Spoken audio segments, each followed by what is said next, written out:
matters for how to manage stress. I hope you like it. Hi, I'm Eunice. Thank you for having me and inviting me here. It's really a great pleasure to be with all of you and talk about mental health issues. Well, as I introduced, I'm a psychotherapist and I've been in this field for over 20 years. And every day in my practice, people matters. And so that when Gordon invited me to join this event, I cannot say no to that. And it speaks to me. And I guess that it speaks to you. That's why we are here. So I would say you did a good job at naming your event. Today, our topic is the stress. So we can understand, we need to understand what the stress is.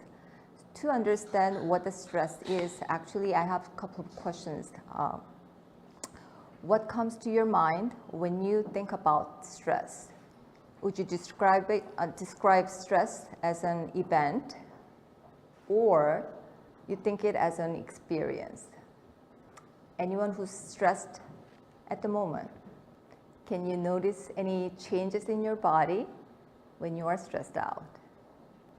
Does anyone know that you are stressed out? Stress is an emotion. So emotion occurs as an individual's response to important events. There is a positive or a negative response, and a negative or the positive type of emotion aroused.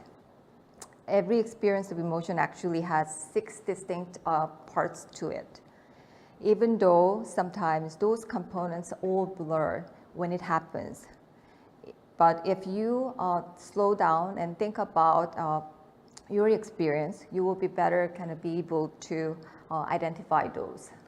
Every emotion has, number 1, a prompting event, and number 2, thoughts related to the event. Number 3, a physical response. 4, an urge to act. And 5, an action. And the last one is after effects.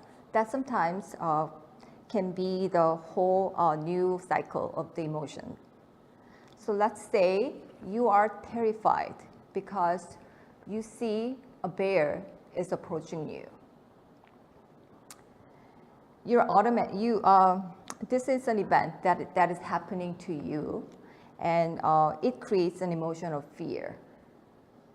The automatic thoughts that goes to your mind is, gosh, this bear is huge, and there's no way that I can make it. And the bear will attack me, and I'm gonna die. That's the thought. And then some neuro hormonal changes that can happen in your body, and you experience physical responses in your body. Like your heart is pumping super fast, or your legs are heavy with a blood rush. Your senses become a lot so that sharp, and your breathings are short. Those are the physical changes that you experience. An alarm goes on in your brain nonstop, and for survivor, you instantly choose an action of so-called fight, flight, or freeze. You know that, right? So a prompting event is an external stress, whereas what you think, or what you do is an internal stressor. As for external stressor, major life change is one source of stress.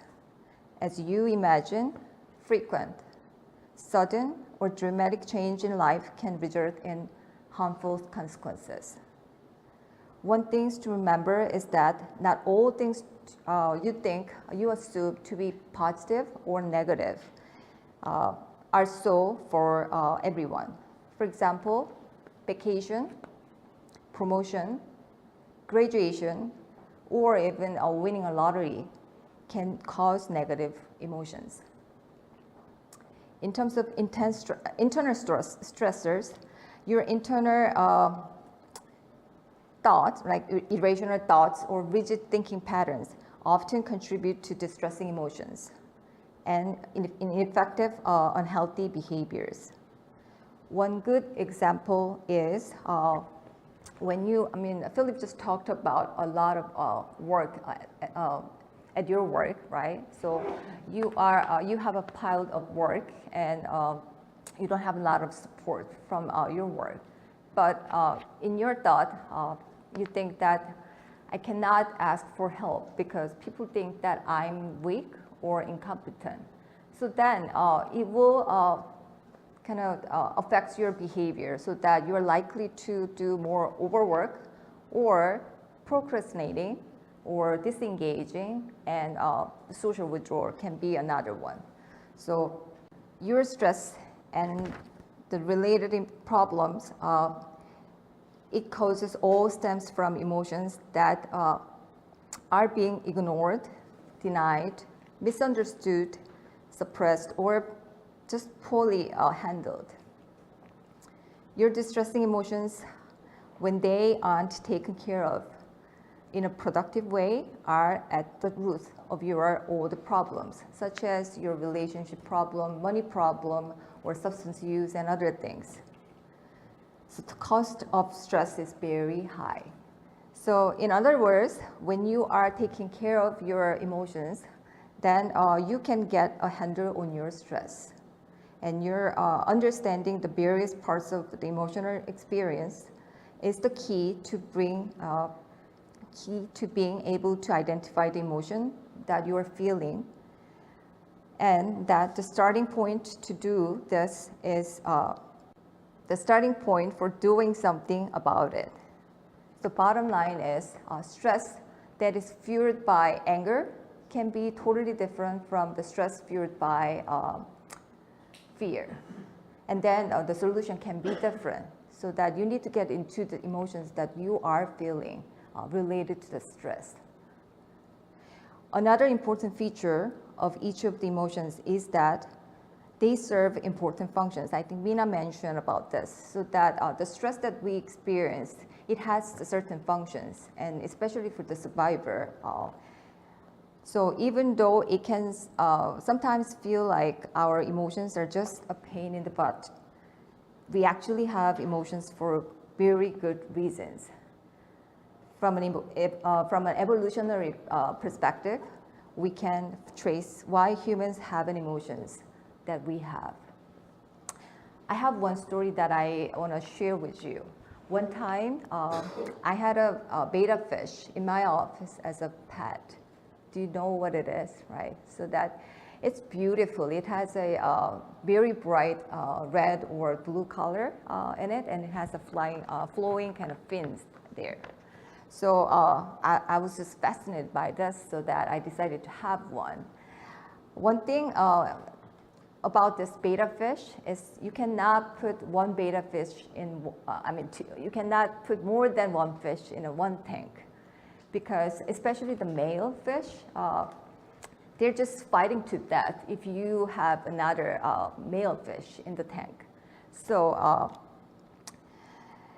I bought just one fish for my tank, but then interestingly enough, the tip that I got from a pet store is that to make my fish live long, I actually need to put the mirror in front of the fish tank, and every day for about 10 to 15 minutes. So then you know that what's going to happen. They don't know, it's their reflection, so that they take it, it's their competitors or the intruder, so that they do have all kinds of reactions to that. And it's actually very helpful for them, their health, right? So that the stress can actually make them thrive. So that's the lesson. Now, I'd like to talk a little bit about so-called traumatic stress reactions. Have you heard about PTSD, post-traumatic stress disorder, right? A lot of people these days seem to be familiar with this term, because maybe unfortunately we do have a lot of trauma happening in the society. So traumatic stress reactions occur when somebody is exposed to an actual or threatened to death, serious injury, or sexual violence. You experience those things in one of the following forms. So number one, you experience it by yourself, so that direct experience. Second is witnessing this thing happen in person.